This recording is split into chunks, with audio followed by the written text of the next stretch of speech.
Now on Denver 7 News at 7 a.m. on Local 3, mask mandates rolled back. The community's changing their policies as COVID cases improve. A school board divided. Details out of Douglas County this morning as board members allegedly conspire to force out the district superintendent.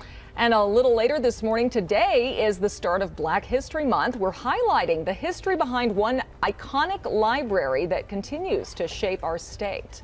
And we'll be sharing stories all month, putting a spotlight on our state's rich history. Good morning to you. I'm Brian Sanders. And I'm Nicole Brady. We are also bracing for more snow heading our way right now. Meteorologist Lisa Hidalgo is tracking the timing on this Denver 7 Weather Action Day. We had a nice break, though, in between storms, although there's still some snow left over on the ground from last week's storm.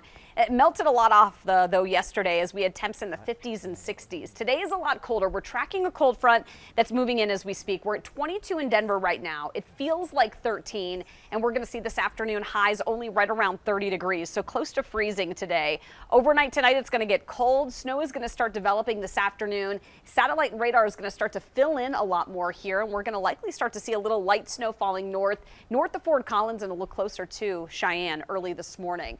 I'll show you our futurecast, the timing of some of the snow and how much we're expecting coming up. But at this point, it is winter weather alerts galore. Most of these going into effect, Jason, later today through all of Wednesday. We're going to drop down about 5 to 15 degrees below zero Thursday morning.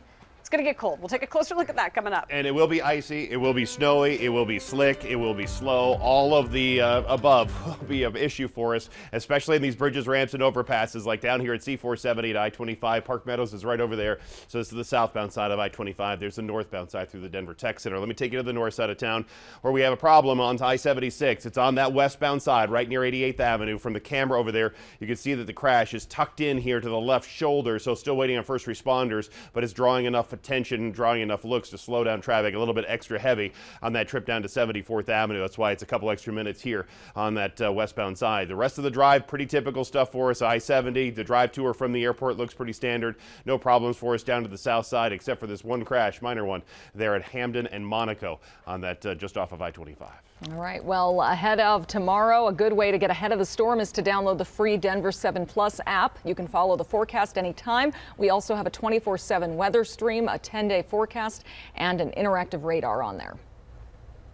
COVID-19 cases are declining, hospitalization numbers are dropping, and now masks are coming down in several Colorado counties. 4 counties are letting their mask requirements expire over the next few days.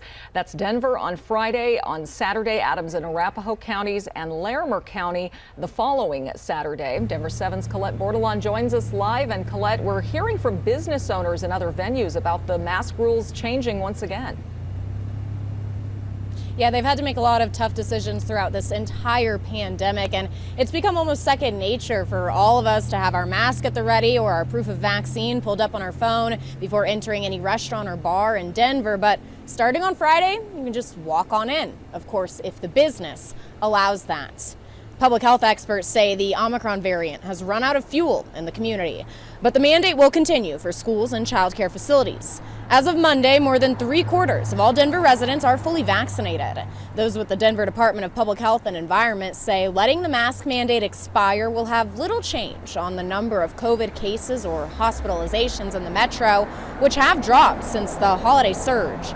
Still, based on modeling, public health experts say the mask or vaccine requirement did have an impact in November, saying if those rules hadn't been in place, hospital capacity could have been breached, even though it did reach record highs. But for businesses, it's getting hard to keep count of how many times such tough decisions have fallen on their shoulders.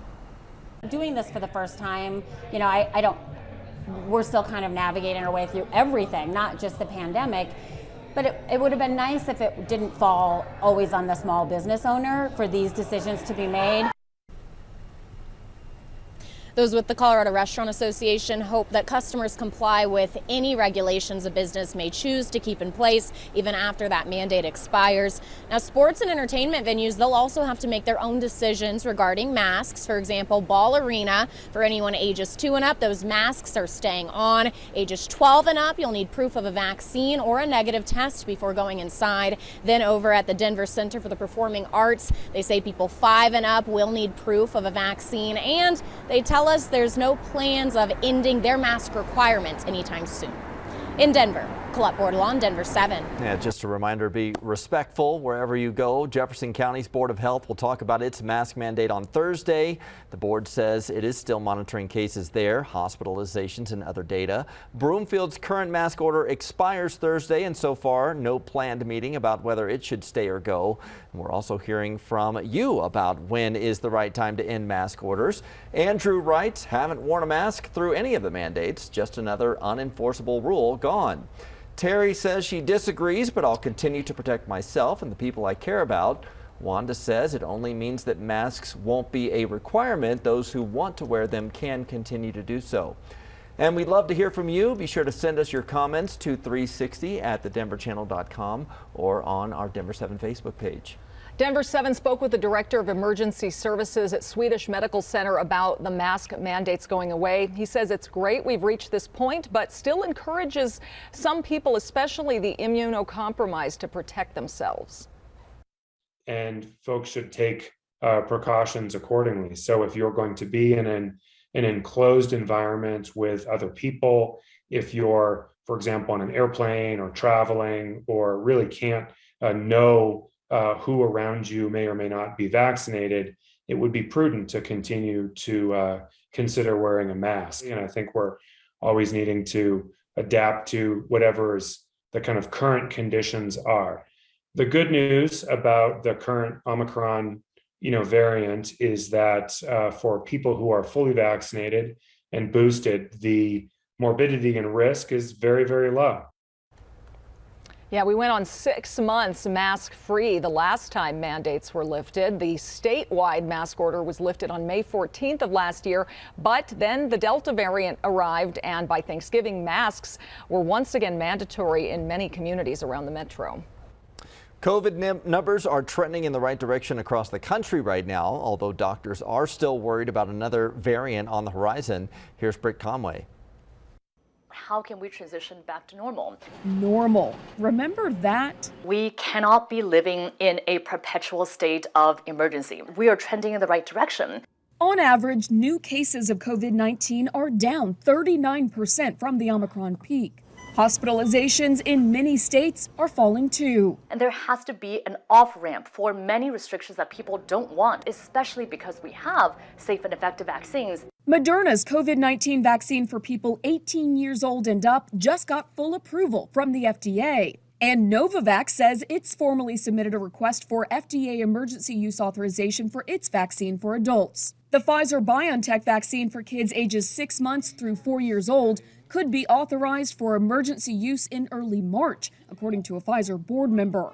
Good news, yes, but COVID-19 isn't expected to disappear.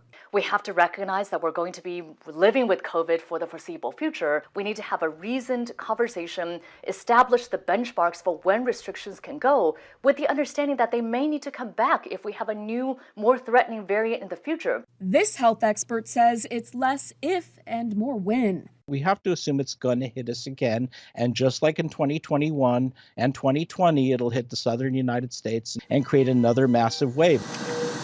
How do we prepare for the next big one that's going to hit us over the summer?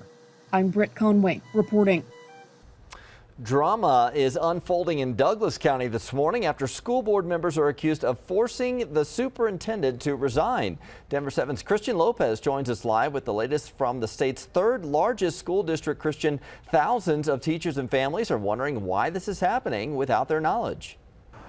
Yeah, in fact, some school board members are also wondering why this happened without them knowing. They're actually divided right now after the superintendent allegedly received an ultimatum to either quit or be fired. During a public Zoom meeting, 3 of the school board members, Elizabeth Hansen, Susan Meek, and David Ray, shared their concerns that the other 4 members had actually conspired to force the district superintendent, Corey Wise, out. And these revelations come as the school board changes direction with its mask policy and equity policy. The 3 board members in the meeting expressed their frustration, saying that this decision was made so abruptly and outside of public view. Because some of our board members elected to use a process that circumvents the rights of our community and the rights of our employee, I felt like I had a really limited course of action available and made the decision to participate in this conversation rather than to remain silent and essentially be complicit. And Denver 7 actually reached out to the district to get a comment from the superintendent, but since no vote has yet been taken on his dismissal, no comment was given. Reporting live in Denver this morning, I'm KRISTIAN Lopez, Denver 7. Right now we're looking at temperatures in the 20s, increasing clouds out there this morning and this afternoon. Snow will develop. In fact, by early afternoon, we'll start to see it, especially on the west side of town. Here in town, we're likely around 3 to 6 inches by tomorrow afternoon. We'll take a closer look at some of those totals coming up. In town and around town, downtown, uptown, side town, around midtown. That was very Jason of me. It is. All right, this is over at El Dorado Springs on Highway 93, just south of Boulder. And you can see it's looking good for us now. Tomorrow it will be packed of snow, and we will see lots of slick conditions for us between here and Golden. We'll take a look at the rest of the commute for you coming up in just a minute. Finding a handyman has never been easier. The local agreement that will put service providers in stores across the country. Also helping people all over the world celebrate Valentine's Day. We'll show you what it's like for volunteers stamping letters in Loveland.